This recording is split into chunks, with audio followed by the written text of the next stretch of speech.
Sir నమస్తే అండి, మీ పేరు? ప్రసాద్ అండి. ఏం చేస్తుంటారు సార్? ఇసుక పడవగలుగుతాం. ఓకే, మరి ప్రస్తుతం జగన్మోహన్ రెడ్డి గారి పరిపాలన ఎట్లా ఉందంటారు? 20 మందికి మాకు పనులు లేకుండా తీసేస్తున్నాం.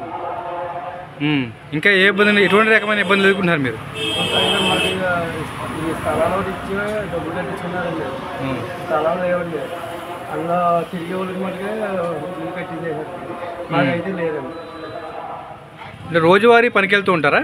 రోజు వెళ్తున్నాం కదా, రోజు ఉంటలేదండి. ఇసుకనామకి వెళ్తామని అంటే ఇసుక వ్యాపారం మొత్తం డౌన్ చేసి అదండి స్థలాలు కానీ డబ్బులు కట్టించుకున్నారు. అవి స్థలాలు వాళ్ళ నాయకులు అందులో వాళ్ళ చుట్టాలకి వాళ్ళకి ఇచ్చుకున్నారు. అవి అయితే ఇల్లు కట్టించేయారండి. మాకు 70 మంది కూడా ఇల్లు ఇచ్చారండి, డబ్బులు కట్టించుకున్నారు. అవి అయితే మటుకే చాలా తీసుకుంటున్నారండి. అలా ఏ ప్రమాణంలో లేదండి.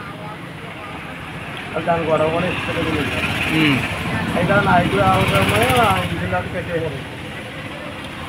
మరి ఏంటంటే అసలు మాకు ఏ సమాధానం కూడా లేదు. మరి మళ్ళీ 2024 ఎలక్షన్స్లో సీఎంగా ఎవరు వస్తే బాగుంటుంది అనుకున్నారు సార్ మీరు?